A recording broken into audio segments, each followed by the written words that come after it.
The live stream and recording has started, so I'll go ahead and do my little introduction and then I can turn it back over to our chair.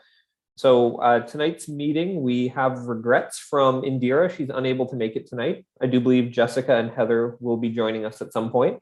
And also just a quick announcement. Helen Chadwick, unfortunately, has had to resign from the committee. So Heather Cole, who was the alternate representative from the education sector, she'll be stepping into the primary role. So Heather will be joining us tonight as well.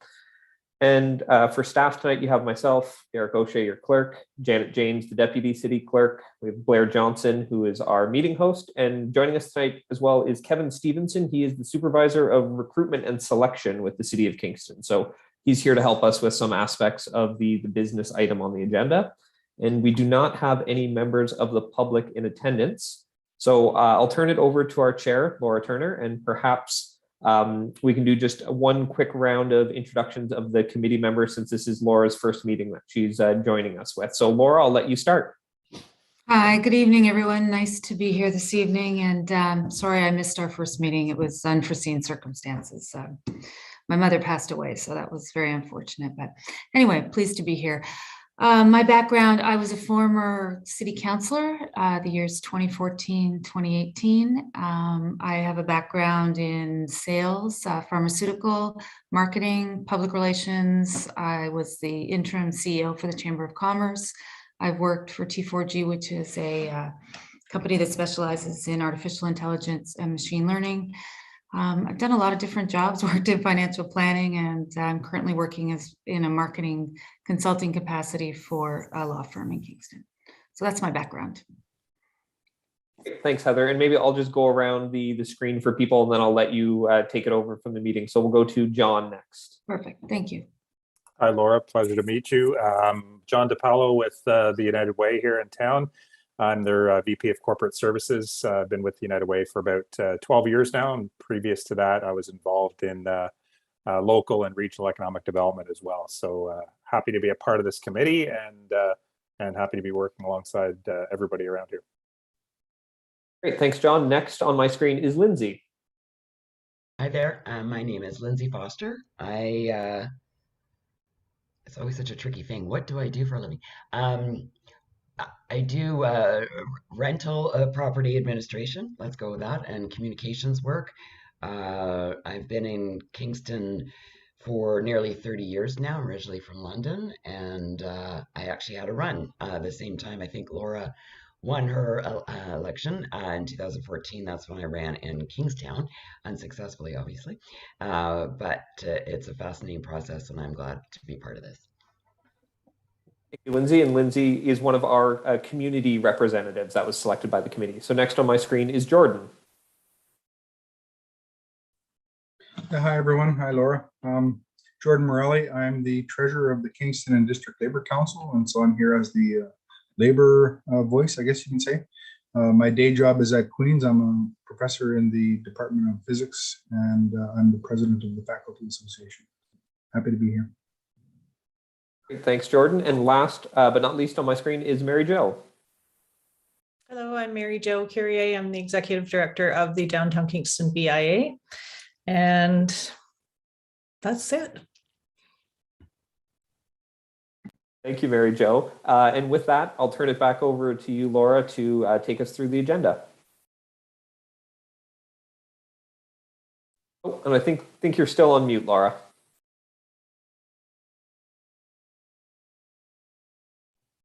There we go. My mouse wasn't working. Thank you. Okay, so we'll start with the agenda. So, or is there anything else I need to do, Derek? Just start with the agenda? That's good. Yeah, approval of the agenda. We'll start there. Okay, perfect. So we'll bring the meeting to order and approval of the agenda. Could I get someone to approve the agenda, please? Jordan, a seconder. Mary Jo. Okay. Confirmation of minutes. I'll take you back one step there, Laura. We do need to vote on this one as well. Oh, sorry, I forgot that. It's been a while. No worries. Okay. All right, thank you. Okay, we need to vote on this. All in favor of approval of the, okay, thank you. Okay. All in favor? Yep, we're good. I got the vote. Okay, perfect. So then we'll move on to confirmation of minutes. I need someone to, okay, John and Jordan. And then we need to vote. So all in favor? Thank you. Disclosure, any disclosures of pecuniary interests? I don't see any, and we need to vote on this as well. So can I have a nom? No, just, Nope, that's the last vote we have until adjournment tonight. okay, thank you. It's been a while. No worries. Thanks, Derek, appreciate that. Okay, so we move on to review council remuneration meeting. Okay. There's no delegations, as you mentioned. There are no briefings. Correct? Business review of the remuneration committee questionnaire and interview information.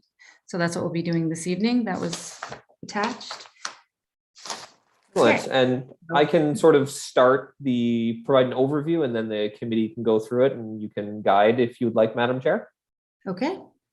All right. So Thank there's 3 separate items I'm hoping that the committee can advance tonight. So the first one is in the agenda package, you will see there's the questionnaire from the last Citizen Remuneration Committee 2017-2018.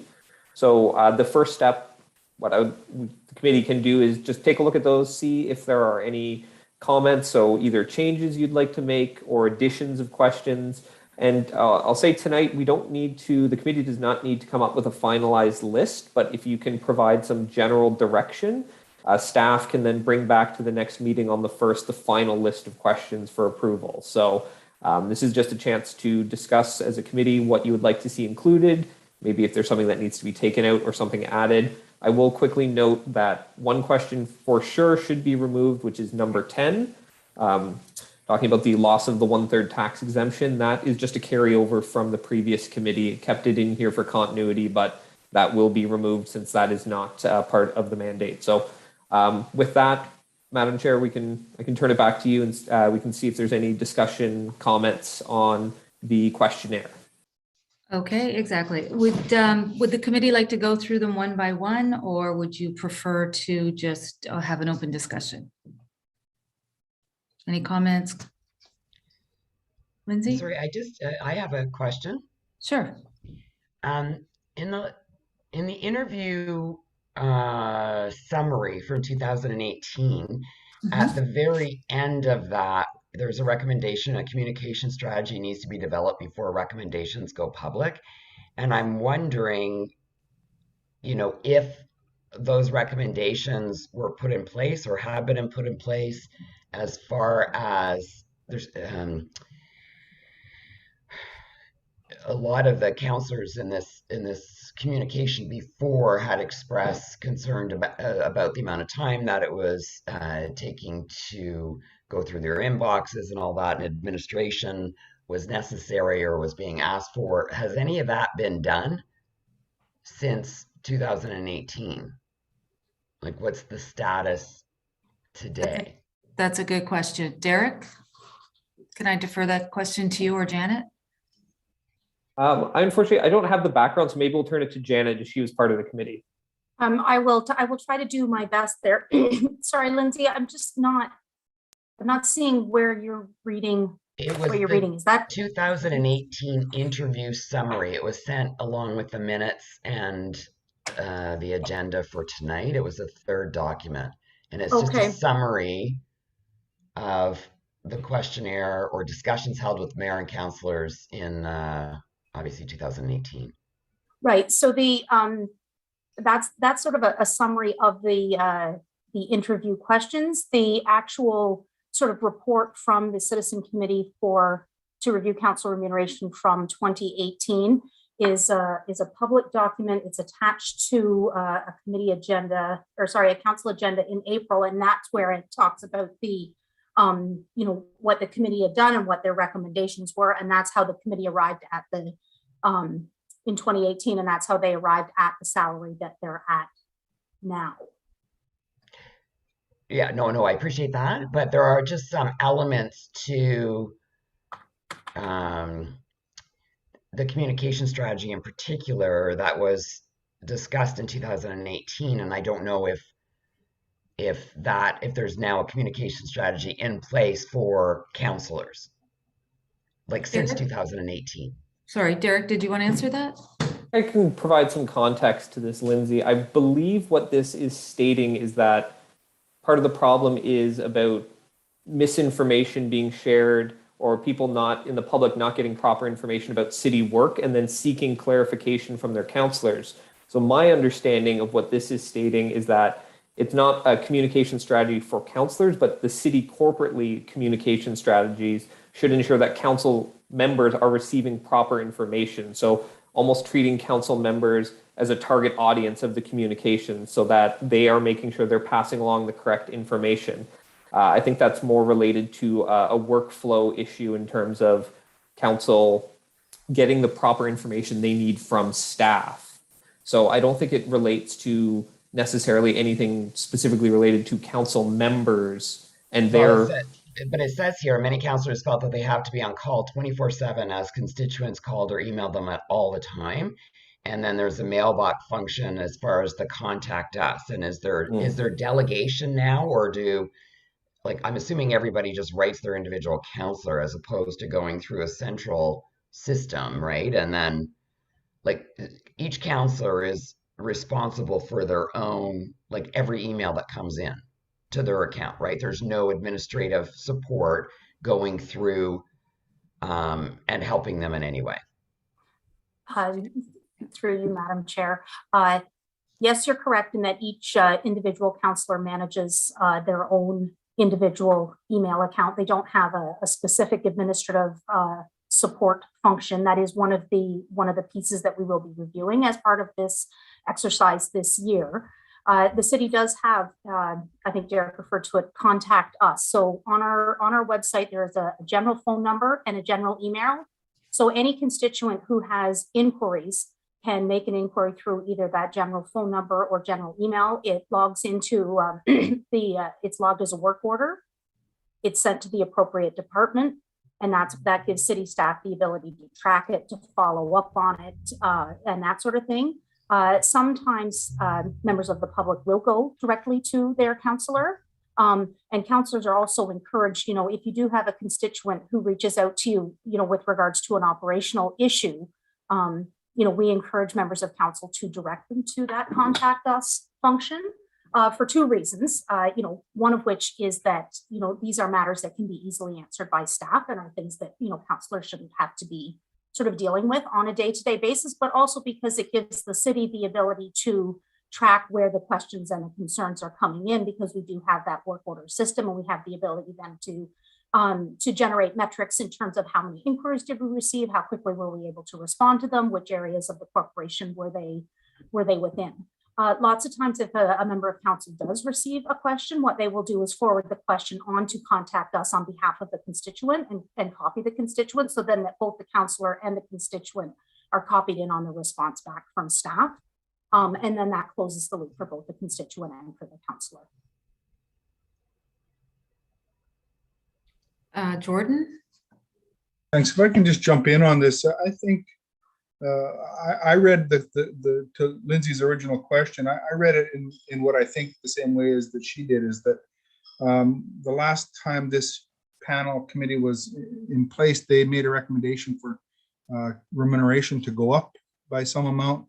And I think the idea is that city staff need to develop a communication strategy to put that information out there so that councillors aren't inundated with calls or letters to the editor or whatever of, oh, those greedy councillors just gave themselves a raise and there's homeless people, and I think it's more of a strategy around communicating what the council remuneration is and why it's appropriate, rather than some of the other things that have been said. So we're not there yet. I mean, we have to do our work and make our recommendations, but I think it is very important that before city adopt a position on council remuneration for the next council, that they do have a strategy in place to communicate that to the people of Kingston, so that we know what our councillors are doing and why $40,000 a year is a fair salary, or why 20,000. Maybe it should be cut in half. we haven't prejudged this. It's just, I think it's really important that there is a strategy in place to, just make the rollout smoother so that, individual counselors especially aren't inundated by calls one way or another. Right? I mean, this is the committee that should get that feedback. So if citizens have a view and they want to give some input, maybe they should be emailing this committee and letting us know their thoughts rather than waiting till after a decision is made and then lambasting counselors. Those are really good. Yeah, I mean, definitely, I hear that and appreciate that. Just to point out, though, this interview summary, this was put together before the committee from 2018 made their recommendation, right? So this isn't citizens responding to the recommendation from the committee. Right. These are responses received from members of council when they were interviewed 4 years ago. I understand that, but the Okay. last paragraph says management of expectation, and it talks about most members of public don't know how hard counselors are expected to work and so on. So I took this whole thing to be about, communicating the work of council to, Kingston citizens so that they understand why council is remunerated as they are. Definitely, and that's something that we understand, and we also understand, to communicate that to residents who may be interested in running for council, so that they have a semblance of what they're getting into and what kind of time commitment it is. I think it's Thanks so important. much for the feedback. Yeah, I think you've both made a really important point here, and I think that would help the citizens and take some of the pressure off of the councillors. Because once the public sees it, let's say there is a raise, the councillors would get some, maybe possible negative feedback because they wouldn't understand. So I think it's good to have a public relations or a marketing campaign that is done by the city, possibly, that gives them information on how the committee came up with this number or that number, or how we came to this, so that they understand. And they understand what's involved in being a counselor and what's involved in being a mayor and how we got to this conclusion. Everybody in agreement? That's I good. agree with that. Yeah, absolutely. Especially the expectations that if people are going to run for council, they need to know what is involved and their commitments. So it would be really good to have this information out there prior to, nominations opening. Right. I think that's important too. As a former city councillor, I didn't know. It was an honor to do the role, but it was a very busy role, which I loved, but it was very busy. Okay, anyway, move on to the next thing. So let's see, would you like to go through the questions? Is there any questions concerning the questions? Here we go. That we're going to give to the councillors, that we're going to ask the councillors. The top 5 duties, what do you consider similar positions of that of a counselor? I think these are all good questions. That's my opinion, but I'd like the committee's thoughts and any questions, concerns about any of the questions. I had a thought, if I may. When I was looking at who we compare our cities to, I was thinking, in the future, what would the councillors and the mayor possibly think our city, how large will it be? What do they think our population will be in the future? Like, what do they perceive in their minds? Their expectations. Because I think if we're comparing it to other cities as well, like we're comparing it to Peterborough, Guelph, those cities have smaller or similar populations, but Kingston, we have a lot of things going on in Kingston. We have the base, we have Queens, we're our own anomaly. We have a lot of amazing programs and growth and buildings and stuff. Some of these cities, they have amazing things as well, but I don't know. I think sometimes it's hard to compare apples to apples and oranges to oranges for the amount of infrastructure that's being built and the amount of work that the city staff has to do and the councillors have to do. So I think that might be a good question, is where do you see Kingston in the next 4 years on the map? What kind of growth do you think or expect? That's just my 2 cents, my opinion, but go ahead, Jordan. Yeah, I was going to say another question that I think is worth adding is something along the lines of during your current term as counselor, how has the COVID pandemic, whatever, changed? List 5 things that has changed in how you do your job, and whether you think those things should continue forward once we emerge from the pandemic. And then maybe some follow up about, like, did your work go up or decrease or stay the same because of that? Just for example, all the council meetings moved to Zoom. Did that make things easier because people could stay home and not have to, hustle to downtown and park and all those things, and they could just be, in their living room and eating dinner and chatting to their kid, in the background? Or did it make it much more harder because they had to find a secluded place where their kids wouldn't come into the room and bother them or interrupt or what have you? So I don't know. I think that we need to probe a little bit around the extra workload or the change in workload of the pandemic response, and what's worth keeping. Like, do they recommend that council meetings stay on Zoom forever? Is that a good idea? Maybe. I hope not, but maybe it made it more accessible. I don't know. I think those are good points. What do you think, Derek? In terms of a clerk, can I ask you for your opinions on that? Well, I don't provide my opinion as the clerk, but I have noted Jordan's comments without opinion, so I have that listed down. Right. And no worries. Yeah. It's a little joke there more than anything. But okay. I believe Kevin, who is brought in as our expert on all things recruitment, which this seems similar to, he may have some context he'd like to ask. So I don't know if you would give him the chair, Madam Flor. Sure, I'd love to. Go ahead, Kevin. Thanks, everyone. I appreciate being here as well and helping out. So I think, Jordan had a good point. And it was actually one of the questions that I've been thinking about as well in the world that we've been living in for the last 2 years, related to the pandemic. We've all watched city council sessions, maybe not. But there's challenges, right? There's challenges. And I think there's a lot of extra focus, workload, technological issues or challenges, right? I think there's a lot weighing on city council and the mayor when you're dealing with trying to run a city through a pandemic. So, one of the questions that I would have would be, maybe related to technology. So if there's any other forms of media or technology that would really help in the role of the mayor or city council, especially in the world that we live in, with COVID-19, perhaps remote capability, the impact of the lack thereof, face-to-face interaction. So I think it's certainly something to consider.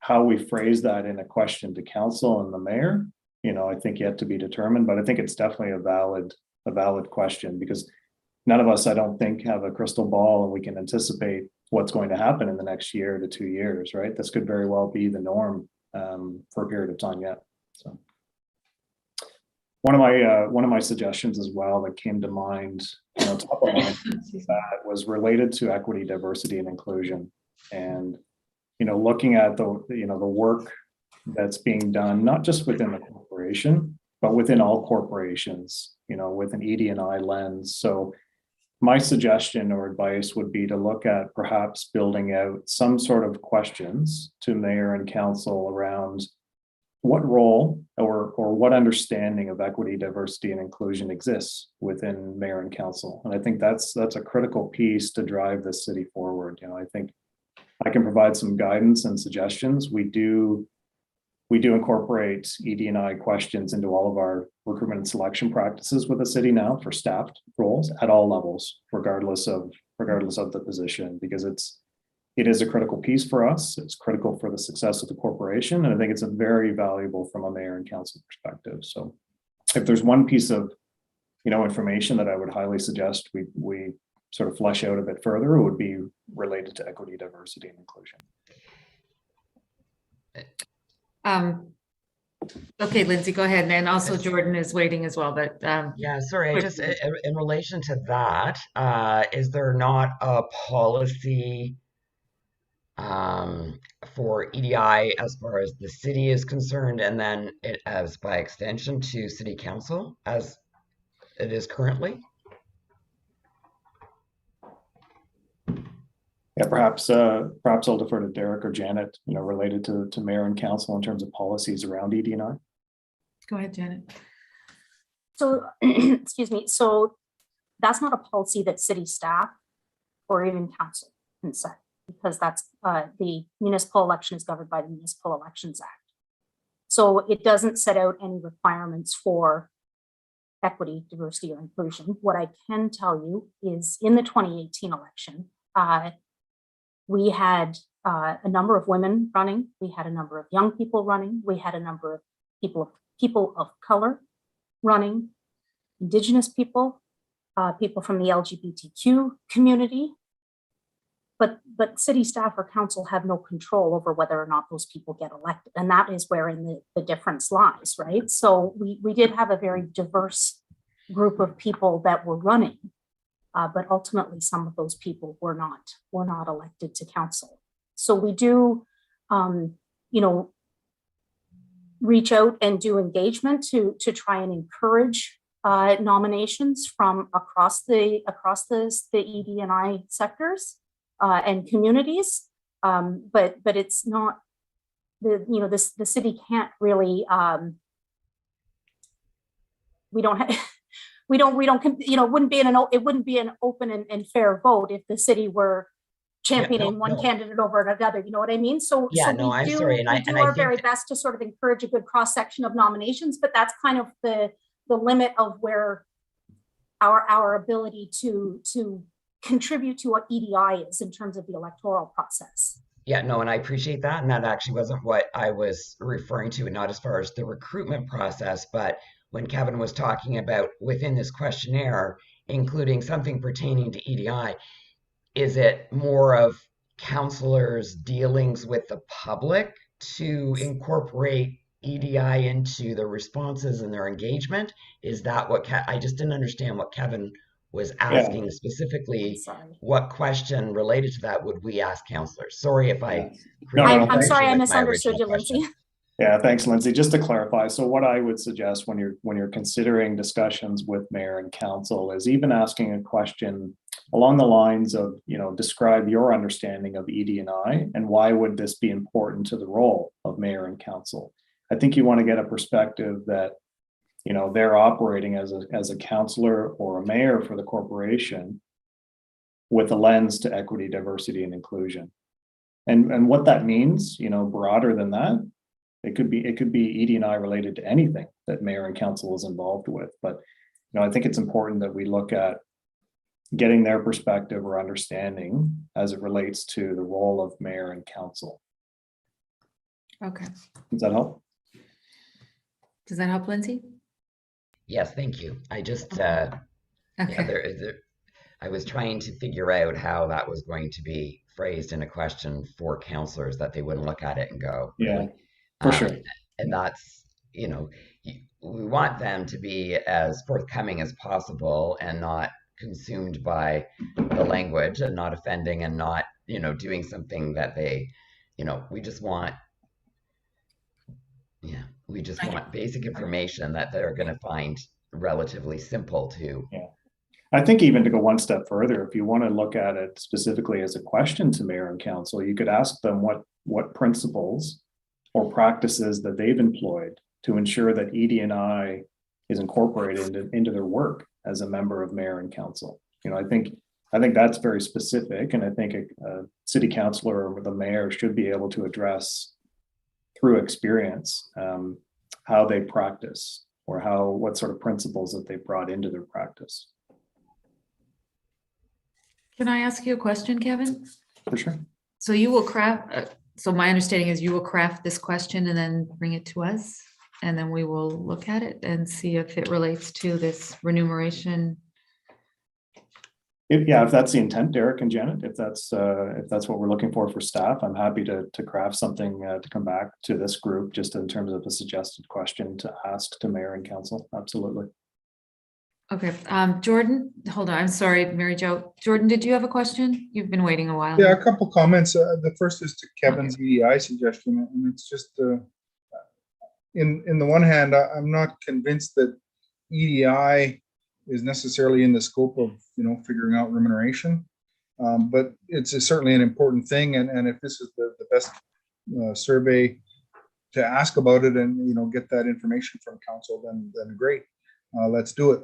If that's what we're planning to do, I would suggest sort of a follow-up question along the lines of asking councillors to suggest things that could be done to reduce the barriers for underrepresented groups, members of underrepresented groups, putting their names forward to run for council. But back to the other issue of sort of the technology and stuff like that. The number 6 on the current list asks about some technology, and maybe it's okay, but maybe we need to have something again more pandemic related. And so, for example, I'm not sure if the remuneration package includes a technology allowance. So, for example, was every member of council provided with a Zoom license so that they could have town hall meetings with their constituents in a convenient way? Things like that. What about internet? Our councillor Oosterhoff, who's out in the countryside district, maybe the internet's not so great, and he needs to do something to get a better internet connection out there, or even members within the city. Not every part of town has great internet connection. And frankly, we shouldn't assume that all of the councillors are in a position where they can afford their own high-speed internet. And so, that sort of, what other benefits would you, require to better do your job? I think it's a question we sort of need to ask about. There was some talk about maybe childcare. Maybe some councillors would need childcare to be able to do their job. So I think some probing about what benefits or what an amount of taxable or non-taxable benefits would be, or types of benefits or whatever would better allow you to do your work as council. Those are good questions. Okay, Mary Jo. Just in terms of what Jordan was just talking about, to spin off of that, I was thinking earlier about the technology challenges that we all have since COVID, particularly with email, being inundated with email. And if I was a counselor, I can imagine you can triple that when it comes to inbox, Facebook, Instagram, etc. So I was wondering whether the counselors and mayor would have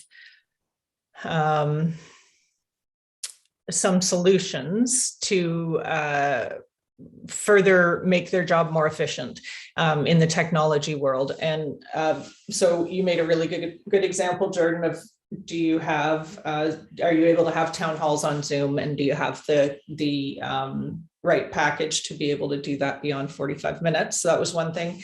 Secondly, just when you were finishing up there, number 7 is what barriers have you faced in fulfilling your role? So we could just reword that to be like, what barriers and what other things could we put in place to reduce those barriers? So and childcare was the example, but that's not why I raised my hand. I raised my hand because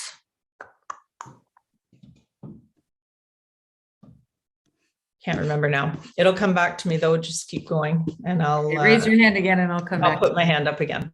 No worries, no worries. It's okay. Lindsay? Yeah, sorry, going through these questions, there seems to be a little bit of duplication as far as what percentage, number 8, what percentage of your regular duties as a counselor would you consider to be administrative in nature? I'm not quite sure what administrative in quotes means. When a few of the other questions talk about their responsibilities and duties as a counselor. So I don't think that question necessarily is necessary unless we rephrase it to be something like, would administrative support, or what kind of administrative support would be helpful in your role as counselor or mayor? Well, maybe that question is there to flush that out. When we ask that question, we can say, how many emails do you have to answer yourself? Could you use support in answering your emails? A lot of counselors, I believe, like to answer their own emails because it's more personal and you don't want to send those emails to someone else. But my thinking is it's a good question because you can it could open the door to other questions using that question. But you're right, we could add something to it. It just because I don't understand again why administrative is in quotes. So Yeah. maybe if we could just rephrase it then, just to say something along the lines of, would, what type of administrative support would help you, or would administrative support help you in doing your job as a counselor, or something along those lines, performing your duties, or Okay, let me whatever. go to Mary Jo. Maybe she has some solution on that. Go ahead, Mary Jo.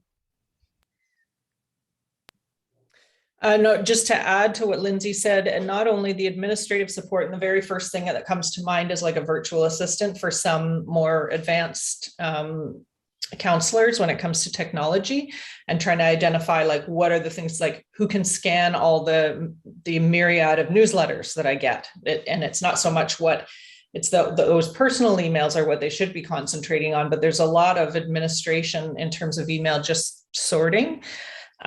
So I was wondering also in that same question whether we could ask if there's technology training that they feel they need, because there are so many things, especially with Microsoft Word and Google now, where things are so much more efficient if you know the program. And sometimes when you're working with someone who doesn't know the program, if you're digitally minded, it can be frustrating because you're like, I could save you about 3 hours a day if I just trained you in this particular thing. Something as simple as a password login that keeps all your passwords, just little things like that. So training was one of the things. But the reason I raised my hand in the beginning was because we just went through EDI training, and we're also going through policies and procedure rewrite with keys on EDI. And I wondered, as I'm reading these questions, coming from, I think almost everybody here is white, I guess is the best way to put it. And when EDI for me was a real eye opener, how we don't see things in the same way as someone who comes from a visible minority or has language barriers or has a disability. And I'll just give a hard example. So what I was wondering is, when we're finished this, maybe it could go through that EDI basically filter. And the example that I'm going to use is, how would you explain to someone who does not know anything about city council your duties and responsibility as councillor? From an EDI lens, I would want to expand that and say, how would you explain to someone who's not from our country?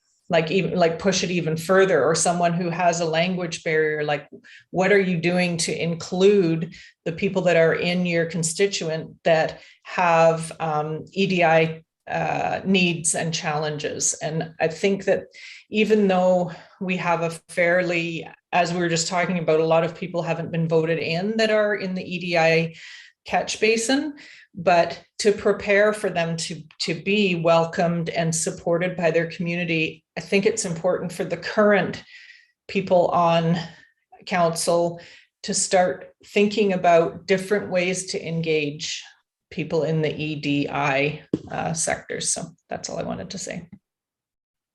Okay, thank you. I believe, and Derek and Janet, correct me if I'm wrong, and Stephen, is that any kind of training that I required when I was a counselor, I would just have to ask for it in terms of technology, and they would assist me in learning how to do whatever I needed. Is that still available and still available for counselors? Janet? Excuse me. In a general sense, yes. And anytime a member of counselors reached out to us to ask for help with something specific, we've always endeavored to, to find that training for them. If it's something that it's usually something that we can provide in-house with the technology that we have, because it's something that is being provided to city staff as well. So we have those training opportunities available to them. A lot of times they're like online learning opportunities, but we've also arranged opportunities for members of council to sit down individually, or in small groups with some of our IS&T support. In particular, when we started all of our online meetings, the clerks undertook to sit down with every member of council and have sort of Zoom training meetings with them, to make sure that they were confident in how to use the platform before we forced them into a virtual meeting, and how to when we went to a paperless agenda, how they could use the tools that we have available in Adobe and other mechanisms to mark up their agendas and that sort of thing, and to sort of personalize them to to note their questions and that sort of thing. So those are a couple of examples of things that were done, but definitely. And also, just if you would permit me, Madam Chair, in terms of the technology, I think somebody had asked the question about, do members of council have, increased Zoom capacity so they can have a district meeting at more than 40 minutes. And yes, they do. They all have that ability. So just to, put your mind at ease about that question. Okay, thank you very much. Appreciate that. Any other questions, input on the topic we were discussing? Jordan, did you raise your hand? Yeah, thank you. If we're going to go down the path of inquiring about EDI, I think that it's incumbent on us to also ask councillors about their experience with online harassment, trolling, and also in-person abusive behaviors. I was watching the recent council meeting where a member of a delegation who's given many delegations to the city council often speaks with a very abusive tone, and I know that some people routinely post hateful comments on social media about particular councillors or all of mayor and council, and so I'm just wondering, I would anticipate that having to deal, it's already hard enough to be a member of an equity seeking group, but then to add subjecting yourself to the abuse that comes with taking on a public role, I think that's a real barrier to people coming forward, to all people, regardless of whether they're equity seeking or not. That to me is a huge barrier keeping good people from coming to council. That and the way we do elections themselves. I mean, it's a real shame that our provincial government backpedaled on ranked ballots, because that was probably something that would have been great for local democracy. So I do think that if we're going to go down the EDI path, that we should also ask councillors about how much time they spend in a week dealing with harassing or abusive interactions with constituents or members of the community in person and via social media, because I'm sure it's not insignificant. Even if they're just reading it and ignoring it, it's still, they still have to read all those comments, and it takes a toll emotionally. So. What would we do with that information? Well, I think we just, we put it in a bin of, it takes this much time just to read that garbage, and you have to do it every week. There's 3 hours worth of hate that you have to put up with, and I don't know. I mean, I think that it's important to know, right? It's kind of like danger pay or hazard pay. You need to know danger pay, exactly. What people are getting into, right? I think it's important to inform the conversation. It's trauma. It's traumatic, right? It is. It's to read pretty, that stuff, right? It can be pretty cruel. It can be pretty. It really is, yeah. Okay, go ahead. Yeah. So sorry, I just to follow on where I mean, you read it, and then that can weigh on their minds for the next 3 days when they read some of these things, right? When they're accused of being horrible people, right? And so that's sort of what I'm getting at, is that the mental workload that comes from having to deal with that stuff. So mental stress. Yeah, it's pretty taxing. Thanks, Jordan. Kevin, did you want to add to that? And then I'll get to you, Lindsay.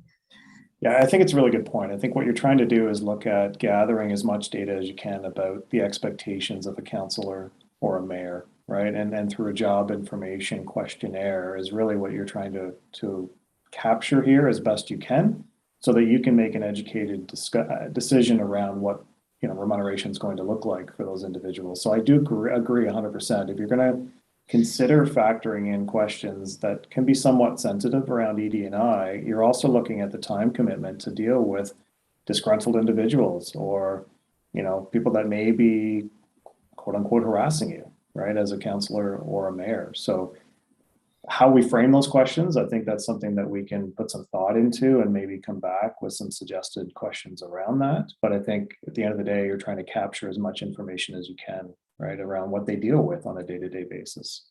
Is that fair, Jordan? Yeah, I mean, this is really the exit interview, right? These people are essentially all leaving the job. They might come back into it if they get reelected, but this is our chance to find out, from the people who held the position, what we should do differently for the next set of folks. So yeah, thanks. Thanks. Thanks, both of you. Lindsay was next, and then I'll get to you, Mary Jo. Go ahead, Lindsay. Yeah, sorry. One final comment regarding this questionnaire, that I think one question needs to be added, and it's related to employment outside of the part-time employment as a city councillor. Yeah. I think just for our committee to understand what it takes, like the time commitment and accommodations that current employers, if there are one, if they're not retired or what have you, the accommodations that their current employer has put forward to allow them to deal with council business, obviously during regular working hours. And I think it's very important if council is determined to have councillors as part-time, and you're getting councillors who are working 30 to 40-hour weeks on council matters, and they work 40 hours a week in a full-time job plus, you can't be superhuman, right? And there's a lot of expectations. So I think this committee, and in turn, the communication out to the public should understand exactly what is needed or what is required from current employers in the accommodation for people who sit on city council. So I would like a question added, because I think it's very important that the committee understands that. I think that's a great question, because I know how difficult it was for me. I don't know if I'm allowed to share this on the committee. Am I allowed to, or is this pecuniary interest, Derek? So please share. All I would say is, unless you're planning to run for council based on the results here, I don't think you have a pecuniary interest, as you are not a council member. Plus, I'm also technically not supposed to give that advice. Okay, so if I'm not running, then I can give past experience. I had a job that I was working probably 45 hours a week. It was very stressful. Even at lunch, I couldn't get away at lunch, and there was some issues that happened. And when these issues happened, I couldn't talk to my constituents. There was a flood down on Front Road. That was awful. I had to take the day off because my phone was ringing, my other phone was ringing, my computer was going off. It was crazy. People's basements were flooding. It was horrible. So I just called my boss, said, I can't come in. I just can't come in. It was difficult. People would come into my office because they knew where I would work, and they'd walk right into my office space and sit down and tell me their problems. And I love my constituents. And it was really difficult to do both. It was very difficult. So I don't know how you can have a very high stress job working full time and doing council. So I ended up telling my boss I could only work 4 days a week. Then I ended up telling him I can only work 3.5. And then I hired someone to do my job, and she quit. And then I was trying to do 3.5 days and council. And then I finally just quit my other job and said, you know what? I love my council job. I'd rather do that. So I may be an anomaly because I love my council job so much, but it was hard. It was really difficult for me. But I was on a lot of big committees. I was on planning, which is twice a month. And I was on a lot of other committees. And we had a big plate of, like, we had a full, like, we did the bridge, we did the airport, we had a lot of stuff going on. So it was a really busy 4 years. Anyway, that's just my opinion of what happened, and very difficult to hold two positions. Okay, Marjo's next. That's my 2 cents. Go ahead, Marjo. Actually, it's Mary Jo, but I like that version of my name. It's a new one. Well, on the same topic to do, and it's very interesting to hear your version of how it is, Laura, to do with what I'm about to say. I'm wondering whether, and it sort of goes back to what the conversation that Jordan started, is maybe one of the questions is,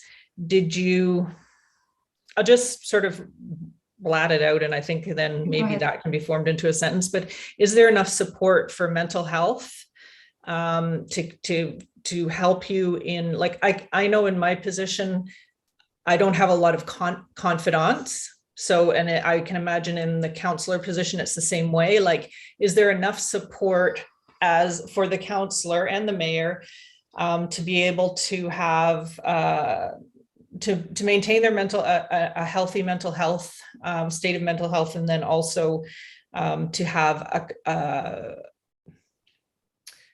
a system set up where they can speak in confidence, I guess. Like, and so I guess the question I'm looking for is, did you feel that you had enough support to keep your mental health, to keep a healthy state of mental health, and to keep a healthy work-life balance? Was there enough support in place, or at least support available, even if you did or didn't use it? Healthy work-life balance, that's funny. I would say I had Saturday off. That was my only day. I had calls on Christmas Day. I had calls all the time. Like, you didn't have a life. You couldn't really take a vacation. But I was lucky to have my mom, because she was a former mayor, and I had a good network of friends and family and people that were invested in me, that would listen to my issues. But it's all about you making connections with staff and who you trust and who you share with, and, you know, confidence with other counselors, and building a network of support around you. But you're on call, and it got worse, I think, with Trump in office. I noticed a real change on people being negative and mean, and social networking, and people sitting in their basements with, sending you awful emails because there was no interaction face to face.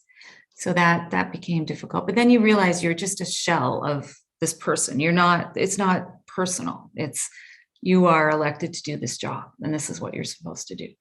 So once you get that, you build up that shell. You just say, okay, that's what I ran on. That's what I'm going to do. And it's not about me, the person. It's about getting this job done. And then you become okay about everything. You don't take it personal. And there's ways around it. There's ways to address it. There's ways to fix it. It's just finding your actual way along.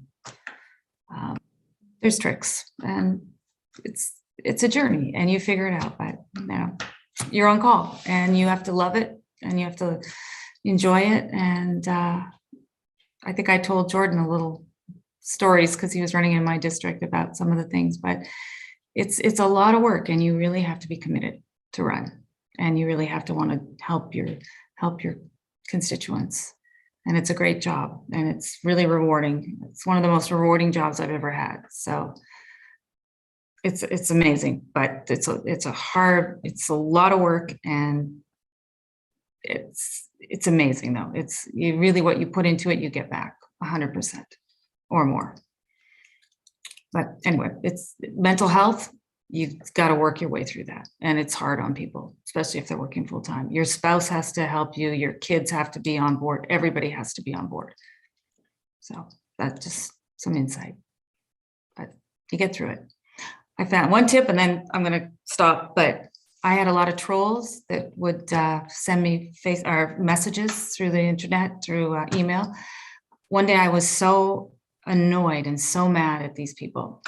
I went and I knocked on their door. It was about snow plowing. I knocked on their door and I said, okay, Mr. So-and-so, I'm here to look at your snow plowing problems. And, I really didn't appreciate that you called me these names and you said this and that. And I was dressed in a nice suit and all ready to, be friendly and nice. And the one guy was shocked that he saw me, and he said, oh, Mrs. Turner, please come in for tea. And I said, no tea. I just want you to be nice to me on the emails. Don't say these nasty things to me anymore. That's not nice. I'd be more than willing to come over anytime you want, but just don't say these nasty things. So that worked. I did that. I went to 3 houses in a row because I was so mad at these people being so mean, and they all apologized. And once they associated a face instead of just saying nasty things, they were nice, and they were my best friends after that. So I don't know, that's just one trick, but anyway, back to our agenda. Okay, so I think Jordan was next. Did you have, Just a quick one on question number 9 of the existing thing. My sense is that this council or room on the second floor of City Hall didn't sound particularly useful then. I imagine it's even less so now. But I wonder if, a question like, I'm of the view that each councillor should have a space dedicated in their district, and whether it's just a table at a local coffee shop, that's fine. But I think that then you would give the proprietor of that coffee shop a little stipend for letting you lease out the table, right? Like, I think that somewhere public is probably a good idea. So I would like a question on the, maybe massage this question a bit in terms of what, would be appropriate space for you to be able to meet your constituents in, right? Like, so they're not coming up to, like Laura said, at your place of work where your day job is, or to your home, right? Because everybody knows where you live as well. oh yeah, they came to my home as well. Yeah. There is the city staff is pretty good. If you book a meeting room, you can do that if they're available. So if Yeah. you have a number of people coming, but that's a good one. McLaren, he has Yeah, chit at the, chats at the, Frontenac Center. yeah, so he's good at that, but that's a good idea. Yeah, so something along those lines of public space within your district, because I think it's important. Right, that's If nice. you have district councilors, they should be available in the district.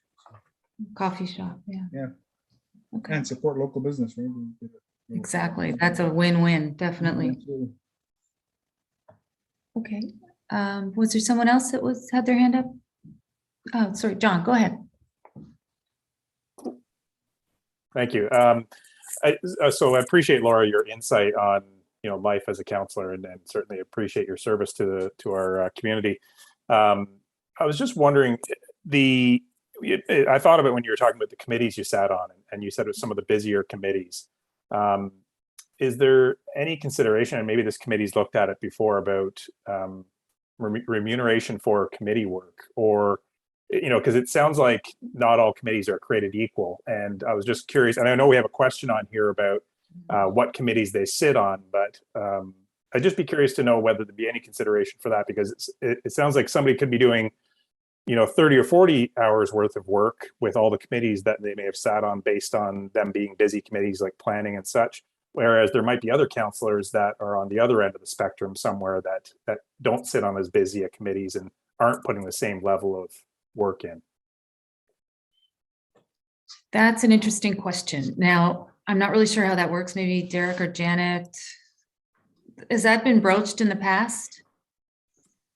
Through you, Madam Chair, yes, it is something that's been broached in the past. It was something that we chatted about as part of the 2018 version of this committee, in terms of, excuse me, the perception that some counselors might be doing more than other counselors. There are certain committees that definitely are heavier workload, such as planning. As Laura mentioned, it meets twice a week, where a number of the other committees don't meet, or twice a month, whereas some of the other committees will meet monthly or bi-monthly. We do tend to see, for the most part, that members who serve on the heavier committees may not sort of have their name, so they might not be appointed to as many committees, because for that exact reason, it's recognized that, yes, you're on planning committee, and that's kind of two committees in one, in terms of the frequency of how it meets, and also sometimes those meetings can be quite lengthy. It certainly is. There's always sort of bantering between council members of well, if you can serve on this committee, then I can serve on that committee, kind of thing. And again, I'm generalizing, because not everything is perfect. But for the most part, there's a relatively even distribution. One of the sort of the law of unintended consequences, if you start looking at a direct remuneration for committees, is how long do you have to be at the meeting for? 5 minutes, 10 minutes? You have to be there for the whole thing, that sort of thing. So are we going to be getting down to when the clerk is clerking the meeting, are we recording attendance, down to the minute to make sure that we've got members of council who are attending all their committees? You have to be there for 50% of the time. So, you would need to establish some sort of game rules, if you will, in terms of that remuneration. So it's something that it's been looked at here in Kingston. I know it's been looked at in other municipalities as well. And the consensus in Kingston last go around of this committee and in other municipalities has been that, councillors are responsible people, they're adults, and that, for the most part, the gamesmanship between members of council to make sure that the work is evenly spread is as good as it can be, if that helps. Mhm. Yeah. They also, this term, this session of the 4 years, they paid for the deputy mayor. They get the special amount of money or something for when you're deputy. Yes, that's correct, Laura. Thanks for the reminder. So that was not something that existed during Laura's term of council, but starting in 2018, any member who serves as deputy mayor receives a stipend of $250 per month for each month that they serve, in recognition of the extra travel that they have to do as part of that role. They may be attending more events and maybe need to invest in some, different, more business attire, depending on what kind of events they're going to. So that is a compensation that was added as part of the remuneration review 4 years ago. Okay, thank you. Anyone else?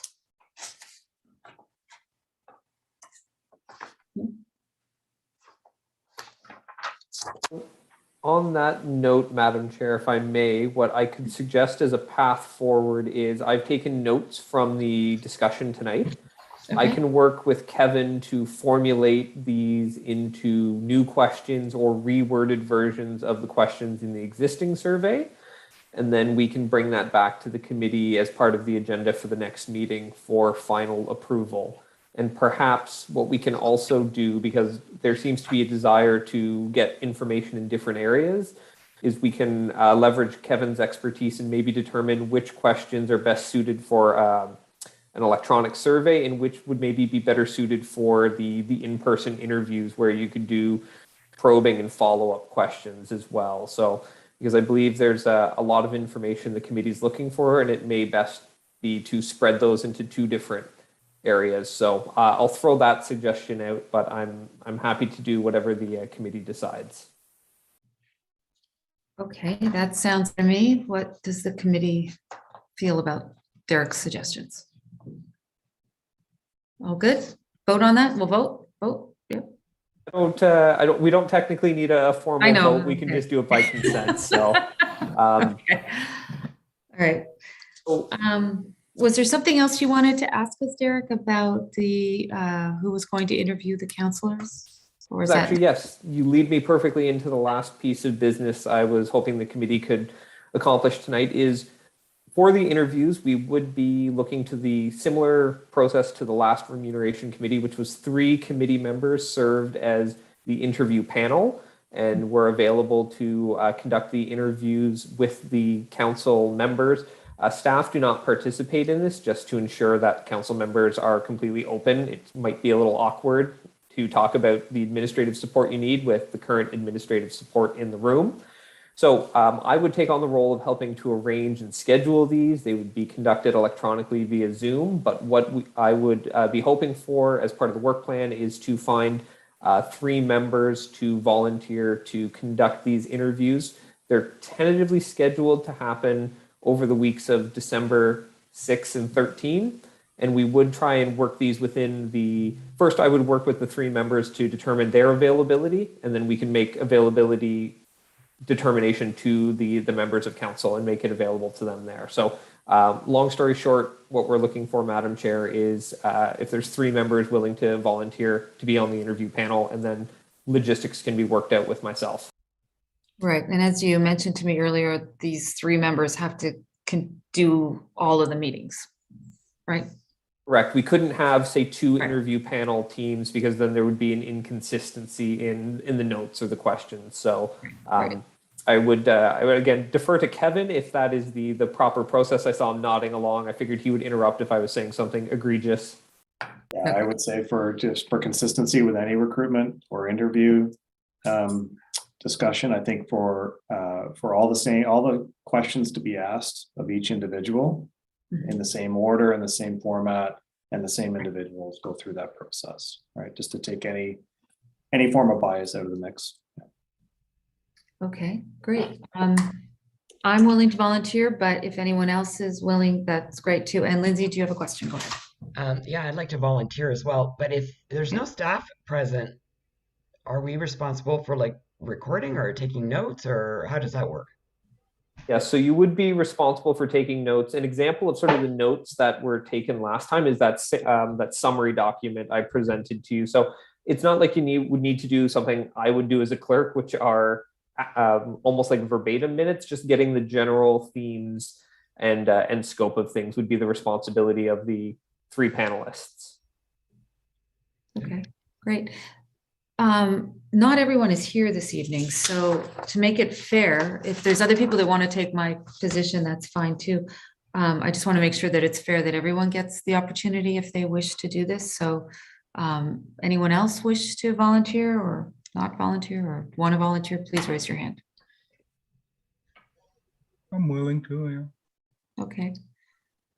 Mary Jo, do you have time or do you want me just to do it, or we'll figure this out? Lindsay, so far, Jordan, Laura, okay. So we have 3 so far now? Perfect.